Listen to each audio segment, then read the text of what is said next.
Hey MVPs, we're talking about the co-main event right now. It's going to be Manuel Torres versus Drew Dober. First thing I want to tell you is this will be the fight of the night. Don't miss this fight. Don't go get a drink. Just sit there and watch this thing.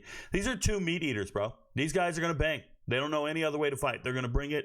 They're going to swing. Now, if you see anybody on the internet telling you they know who's going to win this fight, they're lying to you. They're lying. It's 100%. Look at those odds. It says -110, -110, complete pick 'em. There's just no way around it. These are two ass-kicking dudes. Pick who you want.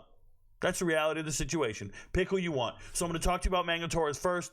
Generally a longer, sleeker striker at 155. He is 5'10", but in his last fight, he fought a monster. Ignacio Bahamondes, we know how great Ignacio is. Ignacio knocked him out. Now, that was back at Noche. That was on September 14th. We had a bad night that night. Ignacio lit this man up. This man, before that, though, sub Chris Duncan, and Chris Duncan's a beast. Knocked out Nicolas Mata, who's a lot like Drew Dober, if you ask me. A kind of shorter, stockier, puncher, striker type dude. And then we got the rest of the bums, the cab drivers that he's been beating. What do we know about Manuel Torres? He can do it all. He can strike. He can submit. He's a banger. He can do it all. Now, there's a limit to him, right? His ceiling isn't that high because we just saw him get pieced up by Bahamondes. But what we can tell you is Ignacio's probably like a championship caliber fighter. This guy's going to be a top 15 guy for a while. Like this, Manuel Torres is just mean. Fighting for Mexico, he's just mean. And you got to like it. But there's no way it's a lock. There's no way it's a lock, bro. He's fighting the chin. He's fighting the man with a movie star profile. He's fighting the chin, Drew Dober. Drew Dober is... who is he? He's Michael Chandler light. He is just like Michael Chandler. He's the most exciting ticket on the card. He's going to show up, come to bang, and do his thing. Now, he's 36 years old, so he is getting older. He's fought 41 fights. And in those 41 fights, he's been subbed 4 times. It's important you guys understand this. He can be subbed. Manuel Torres can win by sub. If you look at Manuel Torres, he's won 7 fights by sub, and it's a bunch of shit, bro. Rear naked chokes, knee bars, heel hooks, guillotines. Very well-rounded. Very well-rounded subs. Drew Dober, you don't want to be in a slugging match with this guy.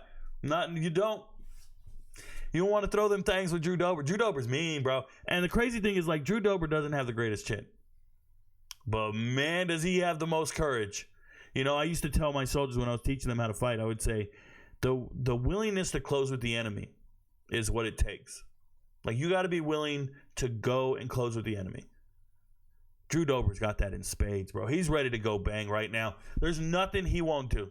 Yes, he fought John Silva. That was stopped in the 3rd round. It was just a cut, bro. He doesn't wear damage well. He gets cut. It was a cut. He didn't stop. He didn't get knocked out. It was a doctor being a... You know what I'm saying. Being a cat. And then the Moicano thing, losing, he's not fighting Moicano. Moicano's a great grappler. Moicano's got some other stuff going on. No, man, but Drew Dober, when you really assess his knockouts, the most impressive knockout he probably has is Hack Paras, to be honest. It's not quite there. When he fights these upper-level guys, he loses. And you start looking at it, and you're like, okay, so what is he fighting? How's he win this? He's got to win by knockout? I don't think he goes out there and outdogs this kid. Manuel Torres is sweet, man. I'm hoping Manuel Torres took a long time to recover from his loss back in September, and he took a long time to think about it, get his mind right, and he's ready to go do this thing. And I'm really hoping he shows up eager to fight and he shows out for the people. But this is a coin flip fight. I think you're getting great value. I think Drew Dober's moving into the favorite spot if you're watching the line. It's been trending towards Drew Dober now -115, so he started off as an underdog, and the money's pushing on Drew Dober. I think that's pretty good quality. That's great value. Shout out to Walmart. That's great value for Manuel Torres if you're on the Manuel Torres side of the house. I'm on the Manuel Torres side of the house. It's a coin flip. Pick who you want. So I'll pull up the card now. I'm on Manuel Torres. I understand the Drew Dober hype. I think you probably got a better bet saying not going the distance and just hope these guys go out there and obliterate each other. That sounds like a pretty good bet to make. Not going the distance. Manuel Torres is a sniper, bro. He's a bad dude. So is Drew Dober. This is not the one you want to pick, bro. This is the equivalent of Memphis versus Boise State. This is the equivalent of, just two dudes who want. It's Alabama, Georgia. It's two dudes who want to bang, dude.